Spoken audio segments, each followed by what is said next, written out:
1991 में जानकी देवी में मैं आखिरी बार आया था और आज लगभग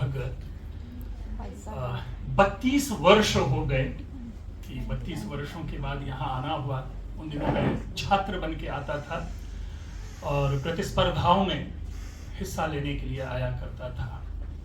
यहाँ आने का उत्साह यह था कि यहाँ प्रतिवर्ष मुझे प्रथम पारितोषिक मिलते थे, इसलिए एक ज्यादा एक होता है ना, तो एक लावारिस का गाना है, कब के बिछुड़े हुए हम आज कहाँ आके मिले। तो बस यही है। मैं इस सभ्य सभा को प्रणाम करता हूँ और सभा के सभ्यों को प्रणाम करता हूँ। रश्मि जी, आप मंच पे हैं तो एक मेरे लिए संबल है कि मैं कभी कभी अध्यक्ष के रूप में आपको देख करके बोल लिया करूंगा। मैं कॉलेज के प्राचार्य, इस महाविद्यालय के समस्त संकाय के जितने भी यहाँ पर फैकल्टी मेंबर्स हैं, उनके प्रति अपनी कृतज्ञता ज्ञापित करता हूँ कि मुझे एक बहुत ही अच्छा एक ऐसा अवसर दिलाया जिसका साक्षात संबंध मेरे विषय से नहीं है। मेरा विषय, मैं संस्कृत का छात्र हूँ और स्वाभाविक है कि जिस प्रकार यह संचार तकनीक आदि जो ऐसे नई शब्दावली हमारे सामने हैं, ऐसे विषयों से उनका डायरेक्ट कोई संबंध नहीं होता।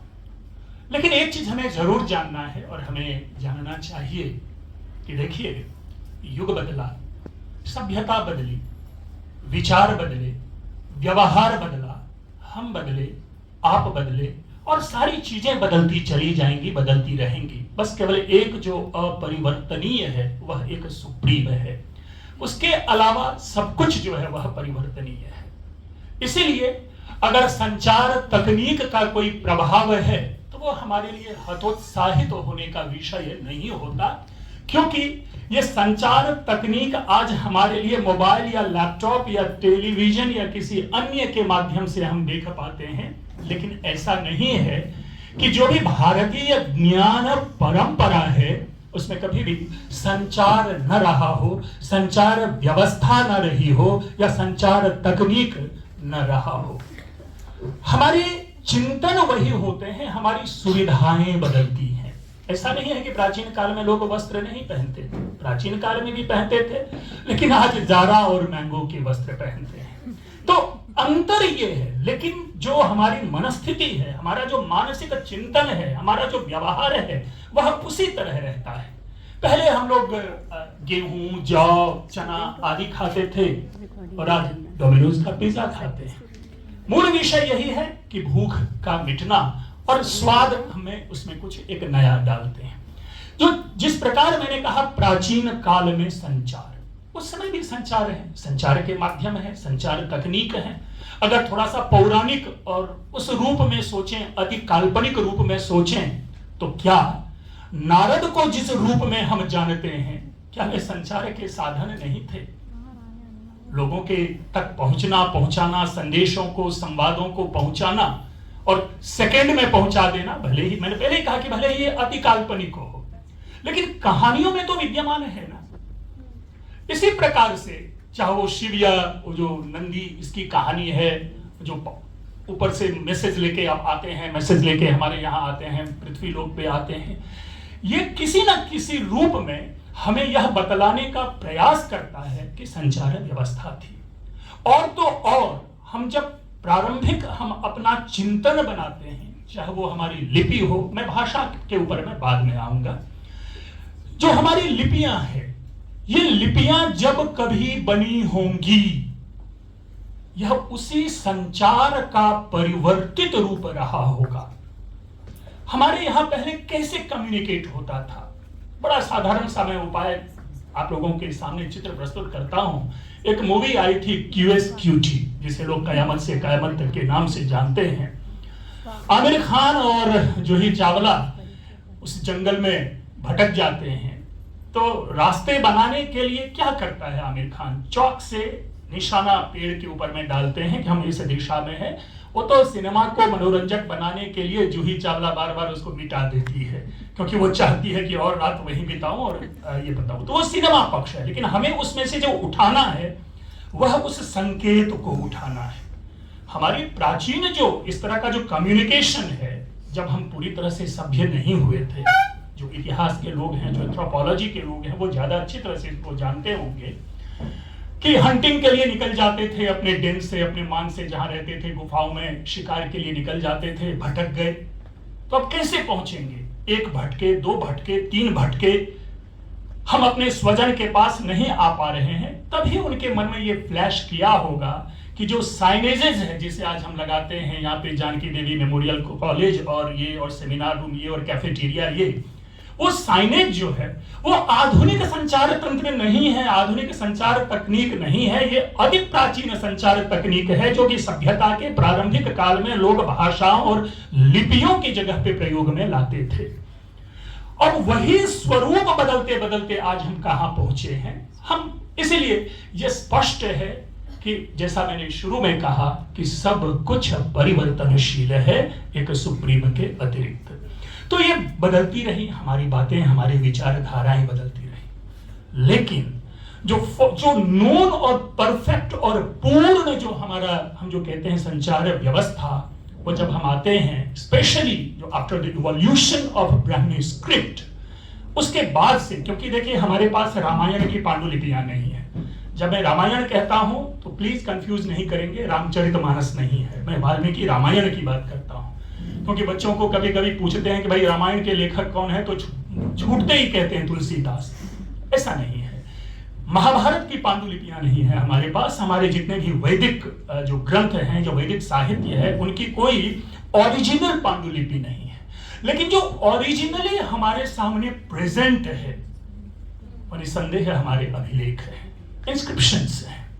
आप कहीं भी जाएं, बड़े बड़े राजा महाराजा, ठीक है, ज्ञात हम कहते हैं कि अशोक का है, लेकिन ऐसा नहीं, क्योंकि इतिहास में कुछ भी ऐसा नहीं होता कि यही सत्य है। इतिहास में ऑलवेज यह होता है कि परहैप्स इट इज ट्रू, शायद यह सत्य है। अर्थात हम रिसर्च के लिए अन्वेषण का जो विंडो है ऑलवेज ओपन रखते हैं। हम अशोक से भी पीछे जाएंगे। हमारे अगर संस्कृत के बच्चे को जानते होंगे, उनको पढ़ाया जाता है कि संस्कृत का प्रथम अभिलेख कौन सा है? रुद्रदामा। नहीं। क्यों? क्योंकि जैसा मैंने कहा ये अनुसंधान का विषय है। तो उससे भी पूर्व जो है अयोध्या के राजा थे धनदेव, उनका अभिलेख जाकर के देखें, वो संस्कृत में है, जो कि बीसी का है, और रुद्रदामा का अभिलेख 150 AD का है। कितना समय, एक अंतराल, कम से कम 200-250 वर्ष हम पीछे चले जाते हैं। और संस्कृत का, मैं यहाँ संस्कृत भाषा की प्राचीनता को स्थापित करने के लिए नहीं हूं, मैं केवल कम्युनिकेशन और भाषाओं को रिलेट करूंगा। और कदाचित मैंने, जब ज्योति जी ने मेरे से पूछा था, तो मैंने अपना विषय वहां पर बताया था कि आप मुझे क्लासिकल जो लैंग्वेजेज हैं उनके रोल को दीजिएगा, क्योंकि क्लासिकल लैंग्वेजेज के भी दो रूप हैं। एक जो कि कम्युनिकेशन में अवेलेबल है, जो क्षेत्रीय भाषा के रूप में, प्रादेशिक भाषा के रूप में जो लैंग्वेज बोली जा रही हैं, जैसे तमिल है, जैसे मलयालम है, जैसे कन्नड़ है, जैसे उड़िया है, और जैसे तेलुगु है। और कुछ ऐसी भाषाएं हैं जो कि व्यवहार में नहीं है। मैं क्षमा प्रार्थी हूं, हमारे संस्कृत के लोगों को हो सकता है कष्ट हो, लेकिन ये मैं मानता हूं कि संस्कृत जो है बोलचाल की भाषा अभी नहीं है। ठीक है, हम 2-4 संस्कृत के शिक्षक बोल लेते हैं, लेकिन दैट इज नॉट, उसको हम ये नहीं कहेंगे कि भाई ये बोलचाल की भाषा है। हाँ, पीछे पूछेंगे तो मैं जरूर कहूंगा कि यस, बोलचाल की भाषा थी और थी, लेकिन अभी के रूप में तो कुछ ऐसी, इसी तरह से पाली भाषा है, प्राकृत भाषा है। और जब मैं पाली और प्राकृत का नाम लेता हूं तो ये संविधान सम्मत क्लासिकल लैंग्वेज नहीं है, क्योंकि संविधान में जब आप जाएंगे, कॉन्स्टिट्यूशन को देखेंगे, तो वी हैव ओनली 4-6 लैंग्वेजेस जिसको कि कॉन्स्टिट्यूशन में क्लासिकल लैंग्वेज का दर्जा प्राप्त है। लेकिन हम जब अपने व्यावहारिक रूप में जब बोलते हैं तो पाली और प्राकृत को भी हम उसी श्रेणी में रखते हैं, क्योंकि इसमें अति प्राचीनता है, इनमें शास्त्र लिखे गए, इनमें साहित्य लिखे गए, इनमें चिंतन है, इनमें विचार है, इसमें हमारी नैतिकता है, हमारे मूल्य, सब कुछ इन ग्रंथों में समाहित है। लेकिन पढ़ने वाले बोलने वाले की संख्या कम है, इसीलिए पाली और प्राकृत को अभी तक उसमें स्वीकार नहीं किया गया है कॉन्स्टिट्यूशन में। लेकिन जब मैंने कहा कि दो रूप हैं क्लासिकल लैंग्वेज के, एक जो कि प्रादेशिक भाषा के रूप में है और एक वह जो कि प्रादेशिक भाषा या किसी क्षेत्र विशेष की भाषा के रूप में नहीं है, वो केवल क्या है कि भारतीय ज्ञान परंपरा को समृद्ध करने वाली भाषा के रूप में उनको केवल परिचय प्राप्त है, उनका अभिज्ञान किया जाता है। अब रही बात कि इन तीनों भाषाओं की, क्योंकि अगर हम तमिल की बात करते हैं, अगर हम तेलुगु की बात करते हैं, कन्नड़ की बात करते हैं, ओडिया की बात करते हैं, तो इनका अपना तंत्र डेवलप्ड है। आसानी से वो रात में 3 बजे आपको चैट करते हुए व्हाट्सएप पे देखे जाएंगे तमिल भाषा में, तमिल लिपियों में, जो तमिल भाषा जानते हैं। इसी तरह से जो भी कोई कम्युनिकेशन, अगर आप तमिलनाडु चले जाएं तो वहां पर उन्हीं सारी चीजों में, जैसे अगर हम दिल्ली में देखते हैं हिंदी में या इंग्लिश में बोर्ड लगे होते हैं, तो आप तमिलनाडु या सभी गए होंगे, देखते होंगे, उनकी उसी भाषा में है। तो वहां पर तो उनके सारे तंत्र डेवलप्ड हैं। दूसरे शब्दों में, अगर चंद्रयान छोड़ा गया और चंद्रयान उतरा चंद्रमा के ऊपर, तो उनको जो वो लाइव टेलीकास्ट हो रहा होगा, उनको जो कम्युनिकेट किया जा रहा होगा, वो तमिल, तेलुगु, कन्नड़ में किया जा रहा होगा। लेकिन संस्कृत पाली प्राकृत में उसका कम्युनिकेशन नहीं है। ये ठीक है कि हमारे यहाँ चूंकि न्यूज तंत्र डेवलप्ड है, तो हम उनमें न्यूज में ऐसा बोलेंगे, क्या वाक्य बना करके बोलेंगे, संस्कृत न्यूज में जो होंगे वो संस्कृत न्यूज पढ़ेंगे, सुनेंगे, लेकिन वो कम्युनिकेशन का माध्यम नहीं हुआ। अगर हम संस्कृत की उस व्यवस्था को देखें तो हम उसको डायरेक्ट कम्युनिकेशन नहीं कहेंगे, हम वहां पर कहेंगे एक ऐसी भाषा जिस भाषा को जानने वाले की संख्या कम है, उन भाषा को प्रिजर्व करने के लिए, उन भाषा को सुरक्षित और संरक्षित करने के लिए, बनाए रखने के लिए इस संचार तंत्र का उपयोग किया जा रहा है। अन्यथा आप लोग सभी जानते होंगे, संस्कृत के छात्र भी तभी देखते होंगे, मैं खुद लगभग 7-8 वर्षों तक न्यूज एंकर था ऑल इंडिया रेडियो में, दूरदर्शन में, कभी आज तक अपना न्यूज मैंने देखा नहीं। हमें खुद भी रुचि नहीं थी कि क्या देखें, तो वैसे ही जो अपीयरेंस है उससे अच्छा नहीं लगता था, और दूसरा कि क्या बोले क्या नहीं बोले, उससे क्या, क्योंकि सारी बातें तो हिंदी और इंग्लिश में समझ ही रहे हैं। मतलब जो जिस व्यूअरशिप की बात मैं कर रहा हूं, हमारे यहाँ बहुत कम व्यूअरशिप है संस्कृत को जानने समझने का। ठीक है, आधुनिक सरकार एनईपी में सबसे ज्यादा यदि शब्द ऑक्सिलियरी वर्ब के अतिरिक्त और प्रीपोजिशंस के अतिरिक्त अगर किसी एक शब्द का प्रयोग हुआ है, प्रॉपर नाउन का प्रयोग हुआ है, तो वह संस्कृत है 28 बार। अगर पूरे आप एनईपी के रिपोर्ट को देख लें तो संस्कृत शब्द 28 बार प्रयोग में लाया गया है। ठीक है, लेकिन वो इसलिए लाया गया है कि हम ऐसा कहते हैं कि संस्कृत में ये है, संस्कृत में वो है, संस्कृत में सब कुछ है, संस्कृत में ज्ञान है, संस्कृत में ये है। मित्रों, ज्ञान किसी भाषा में नहीं होता। ये क्या कह गया मैं? भाषा अभिव्यक्ति का माध्यम है, ज्ञान मनुष्य के मस्तिष्क में होता है। अगर आइंस्टाइन अगर इंडिया में होता तो वो हिंदी में सोचता,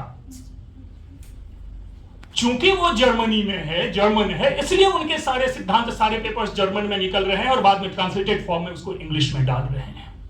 अदरवाइज जो जीनियस है वो व्यक्ति विशेष के मस्तिष्क में होता है। इसलिए यह कहना कि इस भाषा में ज्ञान के भंडार भरे पड़े हैं, नहीं। इस भाषा ने उस समय के जो मनीषी थे, जो चिंतक थे, उनके ज्ञान को इस भाषा में संरक्षित रखा। बस अब इस रूप में हम लेते हैं भाषा को। दूसरी बात, कोई भी ऐसी भाषा नहीं है जो हमें गलत करने के लिए सिखाती है। भाषा सारी अच्छी होती है, संस्कृत भी है अच्छी। लोग कहते हैं कि संस्कृत में गालियां नहीं हैं, लेकिन क्षमा चाहूंगा मैं, गालियां भी भाषा में नहीं होती। गालियां तो मनुष्य के दिमाग में होती है जो भाषा का रूप बन के निकलती है ना, तो क्यों नहीं संस्कृत में गालियां होंगी? आप जरा सोचिए। और है, भरे पड़े हैं। इवन अगर कोई अभिज्ञान शाकुंतलम जाए पढ़ने के लिए और आप जाए पढ़े विदूषक को जो गालियां, या विदूषक जो देता है दूसरे को गाली, इवन हमारे जो सबसे बड़े जो रिनोन्ड फिलोसोफर हैं शंकराचार्य, वे भी चार्वाक को गाली देते हैं, वैनाशिकाः एतेः। क्या गाली नहीं है? तो इसीलिए हम किसी भी इतना फैसिनेट होने की जरूरत नहीं है कि संस्कृत ये है, ये संस्कृत वो है। हाँ, जो संस्कृत है वो कोई दूसरी भाषा नहीं है, वो है संस्कृत भाषा का स्ट्रक्चरल जो आप कहेंगे वैशिष्ट्य, जो इसकी संरचनात्मक विशेषता है, वो किसी अन्य भाषा में नहीं है। होम आई गो अर्थ लगा क्या? गो आई होम अर्थ लगा क्या? गो होम आई अर्थ लगा क्या? नहीं। लेकिन यही जब संस्कृत में आप बोलेंगे अहम गृहम गच्छामि, गच्छामि अहम गृहम, गृहम अहम गच्छामि, मतलब जो हमारे पार्ट्स ऑफ स्पीच हैं उनके प्लेसमेंट के लिए कोई रिस्ट्रिक्शन नहीं है, अर्थ वही देगा। ये संस्कृत में है, किसी अन्य भाषा में नहीं है। इसलिए संस्कृत भाषा जो है संरचनात्मक दृष्टि से संस्कृत भाषा जरूरी है। और जब संस्कृत की इस संरचना को हम समझते हैं तब संचार तकनीक में उसकी भूमिका बढ़ जाती है, क्योंकि यहां रिजिडिटी नहीं है, यहां पर एक दृढ़ता नहीं है भाषा की कि इंग्लिश में हम रिप्लेस नहीं कर सकते शब्द को, हम प्रीपोजिशन को आगे पीछे नहीं ले जा सकते, हम प्रीफिक्स को आगे पीछे नहीं ले जा सकते, लेकिन हमें इस प्रकार की संरचना की स्वतंत्रता है। इसीलिए कोई अगर फ्रेंच सीख रहा हो, कोई अगर जर्मन सीख रहा हो, तो उसकी अपेक्षा संस्कृत भाषा आसानी से सीखी जा सकती है। मैं ये भी नहीं कह रहा कि नासा वाले ने क्या कहा, या मैं ये भी नहीं कह रहा कि संस्कृत जो है सबसे सफल भाषा है कंप्यूटर की। नहीं, अगर संस्कृत कंप्यूटर की सबसे सफल भाषा होती तो चंद्रयान छोड़ने में संस्कृत भाषा का ही प्रयोग किया जाता। ये सब तौर तरीके सोचने का, ये हम भावुक ज्यादा होते हैं, है ना। अपनी दही को कोई खट्टा नहीं कहता, चाहे भले ही वो सप्ताह भर का क्यों ना हो। तो यहाँ पर भी जो भाई मेरी भाषा संस्कृत है तो हमारी भाषा सबसे अच्छी है, कहने में क्या जा रहा है। संस्कृत में ये कहावत है, वचने का दरिद्रता, बोलने में कंजूसी कैसे। बोल दिए ठीक है, संस्कृत सबसे अच्छी भाषा है, लेकिन नहीं, जब हम उसकी गंभीरता को लेते हैं, हम भाषा की संरचना को देखते हैं, यदि कंप्यूटर के लिए संस्कृत भाषा सबसे अच्छी होती तो लगभग 40 वर्षों से ये बातें कही जा रही है। हम जब स्टूडेंट थे हमें भी हमारे टीचर ने यही पढ़ाया था, लेकिन परिणाम कुछ भी नहीं है, केवल डीटीपी वर्क हो रहा है। भाई रामायण को डाल दो, ऐसा कर दो, ये शब्द डालो सर्च में तो वो श्लोक निकल आएगा। ये तो सारी भाषाओं में है, उड़िया में भी हो रही, बांग्ला में भी है, तमिल में भी है। जो अगर कोई चमत्कार, कोई जादू संस्कृत भाषा के माध्यम से, कंप्यूटर के संयोग से हुआ हो, तब हम कह सकते हैं संस्कृत भाषा है। लेकिन कई चीजें आती हैं। हम लोग एक नीरज भार्गव का नाम हम लोगों ने सुना होगा, जिनको कि मैथमेटिक्स का नोबेल प्राइज जो होता है उनको मिला हुआ है। उनका जो रिसर्च है वो पिंगल के छंदः सूत्र के आधार पर जो उसने बाइनरी सिस्टम या क्या जो डेवलप किया है वो संस्कृत से डायरेक्टली है। आप लोग कोई यूट्यूब पे जाके देखें, ऑन जिसको कहते हैं ऑन जो रिकॉर्ड है उसके ऑन रिकॉर्ड ये उसने कहा है कि it is just because of Sanskrit knowledge. तो ये चीजें हैं, ऐसा नहीं है। मैं कई बार लोगों को कहता हूं कि अगर कोई किसी को माइग्रेन है, केवल संस्कृत का 2 पद्य पढ़े एक सांस में, उसके जीवन भर के माइग्रेन दूर हो जाएंगे। अतिशयोक्ति हो सकती है, एग्जैजरेशन हो सकती है, लेकिन आपके सारे नर्वस सिस्टम को अगर नियंत्रित कोई 2 पद्य अगर आप सीख लें, बोल लें उसी आधार पर, तो आपके चेहरे का जो एक की जो चमक है ना, रात में भी आप को टॉर्च की और लाइट की जरूरत नहीं होगी, चेहरे पे इतनी चमक आ जाती है क्योंकि आपके पूरे जो मसल्स हैं आपके उसके वो खिल उठते हैं। मैं सुना देता हूं बस उसी सांस में। लोग कहते हैं कि शंकर महादेवन ने ब्रेथलेस दिया, लेकिन शंकर महादेवन से पहले हमारे यहाँ ब्रेथलेस है, और वो इस रूप में है कि अखर्व सर्व मंगला कला कदम्ब मंजरी रस प्रवाह माधुरी विजृंभना मधुव्रतम स्मरांतकम पुरांतकम भावांतकम मखांतकम गजांतकांतकांतकम तमंतकांतकम भजे प्रफुल्ल नील पंकज प्रपंच कालिम प्रभावलंबि कंठ कंदली रुचि प्रबद्ध कंधरम स्मरच्छिदम पूरच्छिदम भवच्छिदम मखच्छिदम गजच्छिदांत कच्छिदम तमंत कच्छिदम भजे। इसी को अगर आप एक सांस में पढ़ें आप फील करेंगे। मैं ये भी कहता हूं कि अगर कोई ओपन हार्ट सर्जरी करने के लिए जाते हैं तो 1 महीना वेट कर लें, उनके हृदय के सारे जो ब्लॉकेज है वो खुल जाएंगे। अगर वो रेगुलरली अगर वो कंटिन्यूअसली इसका पाठ करे। पाठ नहीं करे, मैं ये भी नहीं कह रहा हूं कि भगवान के लिए बोलना है, नहीं बोलना है भगवान के लिए, हमें तो केवल अप्स एंड डाउन्स अपने जो ब्रीदिंग है उनको फिक्स करना है।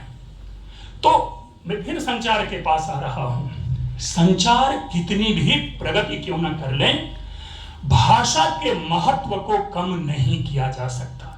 संचार तंत्र ने हमें काम करने की संक्षिप्तता दी है। अब सोचिए जरा, आप देखिए जरा, हम किस प्रकार इमोजी लेकर के कई सारे भावों का कम्युनिकेशन कर देते हैं। हम संचार तंत्र में कितने भी बदलाव क्यों ना ले लें, हमारे संचार तकनीक में क्यों ना कितनी भी उसमें विकृति आ जाए या उसमें अच्छाइयां आ जाए, लेकिन भाषा भाषा ही रहेगी।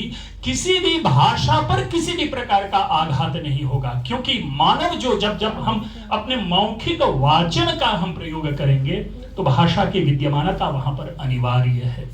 हाँ, भाषा ने अपना रूप बदला, ठीक है भाई, हमें लिखना होगा नहीं तो NI लिख देते हैं, हमें ग्रेट लिखना होता है तो GR8 लिख देते हैं। वो ठीक है, वो तो हर समय होता है। क्या इससे पहले आपको स्टेनोग्राफी नहीं थी क्या? जो स्टेनोग्राफर क्या करता था, स्टेनोग्राफर तो यही करता था भाई, किसी भी आप बड़े बड़े लंबे चौड़े भाषण दे दीजिए और फटाफट वो नोट करते चले जाते थे। और इससे भी बड़ी बात, जो एब्रेविएशंस हैं, हमें तो सिखाया जाता है कि भाई अंग्रेजों ने हमें सिखाया MBBS, मियां बीबी बच्चा समेत, BBC, ये सब सारा हमें सिखाया। नो, अब जरा सोचिए, मैं जिस अभिलेख की चर्चा कर रहा था, अगर उस अभिलेख में जाकर के आप देखें तो किस तिथि में लिखा गया, उसके लिए शुति, दी ऐसे शब्दों का प्रयोग होता है। शुति बोले तो शुक्ल तिथि, यानी शुक्ल पक्ष, जो हमारी जो चांद वाली जो 15 दिनों का है, उनकी बातें की जा रही है, एब्रिविएशन है। इसी तरह से दी, बहुल दिवस, जो 15 दिन जो जिसमें कि चांद नहीं उगते, उनके लिए प्रयोग में लाया जा रहा है और लिखा जा रहा है। हमारे कवियों ने अपने काव्यों में ऐसे शब्दावलियों का भरपूर प्रयोग किया है। एक बहुत ही प्रसिद्ध कवि हुए हैं भारवी किरातार्जुनीय, यदि किसी ने पढ़ा हो तो 24वें पद्य के 3रे चरण का पहला शब्द देखिए, तवाभिधानात्। तव शब्द है, त का मतलब तार्क्ष और व का मतलब वासुकी। तो ये व्यवस्था शुरू से ही चली आ रही है। ये मनुष्य की बुद्धि होती है जो अपनी सुविधाओं को देख करके संचार तकनीक में परिवर्तन का प्रयास करता है। क्यों? क्योंकि हम केवल शरीर से आलसी नहीं होते, हमारा मन भी आलसी होता है। हम लोग इस पे ज्यादा विमर्श नहीं करते, लेकिन एक भाषा विज्ञान का एक पक्ष है जिसमें डायरेक्टली हम बताते हैं कि हमारा मन भी क्या होता है, आलसी होता है। और तब जब स्वरूप नगर है तो वो स्वरूप नगर बन जाता है, और जो मंडावली है वो मंडौली बन जाता है, और जो बवाना है वो बौना बन जाता है। हमारा मन है जो वहां तक पहुंचना नहीं चाहता, चलो शॉर्टकट में काम कर ले। क्यों हम बा ना बोले, तो वह कर लिया, हमारा वृंदावन बिंद्रावन हो जाता है।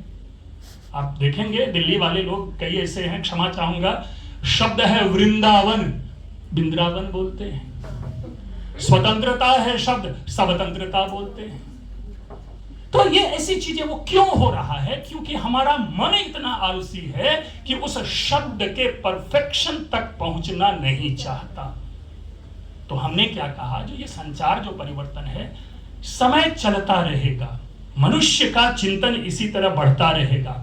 भले ही हम शब्द में संक्षेपण ले आए, लेकिन उस शिशु से उनके माता पिता कैसे कम्युनिकेट करेंगे जिस शिशु ने संचार तंत्र को जाना ही नहीं? वहां भाषा अनिवार्य रूप से विद्यमान रहेगी। इसलिए संचार तकनीक में कितना भी बदलाव क्यों ना हो जाए, भाषा के ऊपर में किसी प्रकार आघात नहीं पड़ने वाला। जो क्लासिकल लैंग्वेजेज हैं, खास करके जैसे संस्कृत और पाली और प्राकृत की हमने बात की, उनमें जो निहित ज्ञान है या उस ज्ञान को एक्सप्लोर करने का जो तरीका है, जो बच्चों के साथ कम्युनिकेट किस तरह से उन शास्त्रों में किया जा रहा है, वहां से जरूर ये संचार तंत्र वाले उठाते हैं। आप नव्य न्याय में, न्याय दर्शन में चले जाएं। मैं क्षमा चाहूंगा कि संस्कृत के कम लोग हैं, या मैं फिर भी समझाने की कोशिश करता हूं, फिलोसॉफी के लोग होंगे। एपिस्टोमोलॉजी में एक एक स्टार्ट ही होता है आपको प्रमाण से।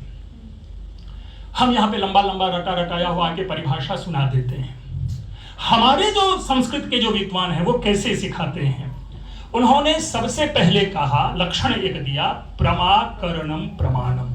ठीक है, बात हो गई, हमने रट लिया प्रमाकरणम प्रमाणम, लेकिन नहीं, उसके बाद वे आगे नहीं बढ़ते हैं जब तक प्रमा की पूरी तरह से वो व्याख्या नहीं कर देंगे कि प्रमा क्या है, करण क्या है, प्रमा के कितने भेदों पे भेद हैं, मतलब सब उसके टाइप्स हैं, इसी तरह से करण के क्या हैं। जब तक उनको नहीं समझाते तब तक वो प्रमाण को एस्टैब्लिश नहीं करते।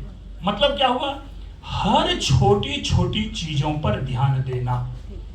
आज अगर इजराइल की असफलता है तो क्षण भर का अनअवेयरनेस है कि हमास ने पूरे इजराइल को लूट लिया, पूरे इजराइल को तबाह कर दिया। वो एक मोमेंटस जो इग्नोरेंस है। लेकिन हमें संस्कृति यह सिखाती है कि नहीं, हमें कहीं भी इग्नोरेंट होना ही नहीं है। और इसके लिए एक दो नहीं, कई उदाहरण बार बार हमारे ग्रंथों में सिखाया जाता है। तो उन ज्ञान का उपयोग हम संचार तकनीक को डेवलप करने में कर सकते हैं कि अगर हम ये चीज कम्युनिकेट करना चाहते हैं, इस टेक्निक को इस जगह हमें प्लांट करना है, तो उस क्षेत्र विशेष की क्या समस्या है। सभी आप लोग मोबाइल चलते हैं, कभी पहाड़ी पे जाके चलिए, जैसे हम लोग यूनिवर्सिटी में रहते हैं, जैसे ही बड़ा हिंदूराव पहाड़ी पे चलते हैं उससे पहले ही कह देते हैं घर में कि इस बीच में मोबाइल नहीं लगाइएगा क्योंकि कॉल नहीं लगेगा। ऑब्स्ट्रक्शन है ना। अब ये संचार तंत्र उसको पढ़ेगा कि यहां पर क्यों नहीं नेट पकड़ता है, या इस कॉलेज में भी कई ऐसी जगह होंगी जहां पे नेट नहीं पकड़ेंगे, क्यों? तो हमने उस चीज की उपेक्षा की है, अर्थात हमारा संचार तकनीक परफेक्ट नहीं हुआ है। अगर संस्कृत पढ़े होते तो वो परफेक्ट होता।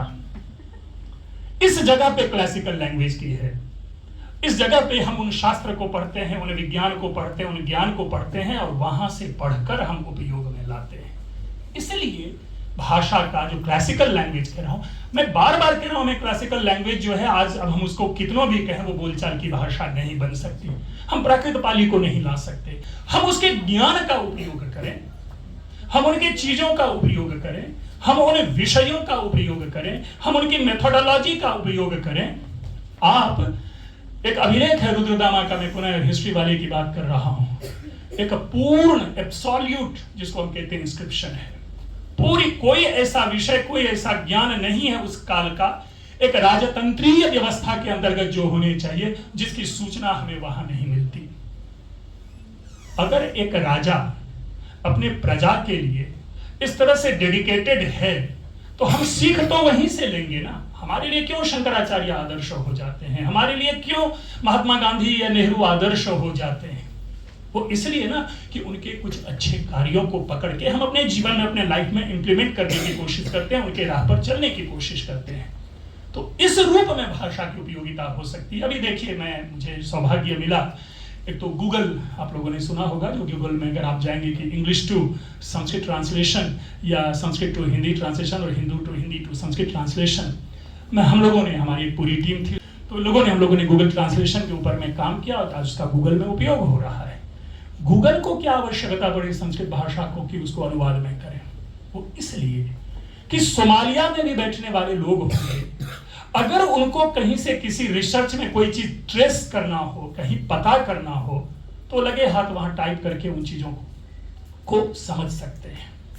दूसरा, एक अभी जस्ट मेरा रिलीज होने वाला है, अक्टूबर में ही डेट था लेकिन नवंबर एक्सटेंड हो गया है, 25,000 वर्ड्स की डिक्शनरी हमने ऑक्सफोर्ड यूनिवर्सिटी के साथ मिलकर तैयार की है अभी, जिसमें कि एक पूरा सिस्टम है, डेवलप है कि पहले ओरिजिनल कीवर्ड है, फिर उस कीवर्ड का जो है पार्ट्स ऑफ स्पीच है, उसके स्ट्रक्चर हैं, फिर उसके प्रोनाउंसिएशन जो इंग्लिश में जो मोस्ट इम्पॉर्टेंट थिंग है कि English pronunciation with diacritical marks, वो वहाँ रखा है। फिर उसके बाद उसके ट्रांसलेशन है हिंदी एंड इंग्लिश। लेकिन एक नया क्या है कि हर सेंटेंस का हमने वहाँ पर हर वर्ड का एक सेंटेंस दिया है ताकि बच्चे या कोई और लोग समझ सकें कि इस वर्ड का यूज कैसे होता है, तो सबके लिए एक सेंटेंस दिया है। तो जब हम उस चीज को बना रहे हैं, हमारे दिमाग में क्या है कि ज्यादा से ज्यादा लोगों तक रीच करना। नहीं तो नॉर्मल डिक्शनरी क्या है भाई, आप वर्ड है, आपको पार्ट्स ऑफ स्पीच और जेंडर बता देते हैं और मीनिंग बता देते हैं। अब आगे निकल जाते हैं। अब आजकल तो चूंकि न्यू सिस्टम डेवलप है तो आपको ऑडियो प्रोनाउंसिएशन भी मिल जाता है, लेकिन मैं पुरानी बात कर रहा हूँ। तो एक नयापन, एक नया तरीका जो है ये इवॉल्व होता है, इवॉल्व हो रहा है। तो भाषा आपके साथ, हर संचार तकनीक के साथ शैडो बन के चलती है, परछाई बन के चलती है। और एकमात्र परछाई ही एक ऐसी चीज है जो चिता पर भी हमारा साथ देती है, मृत्यु के बाद भी। जीवन में और कोई चीज आपसे जो है वो आपको इनसेपरेबल नहीं है। हमारे मरने के बाद भी हमारी परछाई बनती है। तो इसलिए हम कहते हैं कि जब तक संचार तंत्र है तब तक भाषा उसकी परछाई के रूप में विद्यमान रहेगी। अर्थात न तो संचार तंत्र कभी विनष्ट होने वाला है और न ही भाषा कभी खत्म होने वाली है। तो इन दैट सेंस हम कह सकते हैं कि दोनों के बीच में इनसेपरेबल रिलेशन है। हम कितना भी संचार का लैंग्वेज डेवलप कर लें, वो क्या है, वो जावा कह लें, और क्या क्या होता है मुझे नहीं मालूम, उस मोहल्ले में मैं कभी गया ही नहीं। लेकिन जितने भी हम प्रोग्रामिंग डेवलप कर लें, अल्टीमेटली वो लैंग्वेज को ही कॉम्प्लीमेंट करता है। ये संचार तंत्र भी हमारे इस लैंग्वेज को ही कॉम्प्लीमेंट करता है।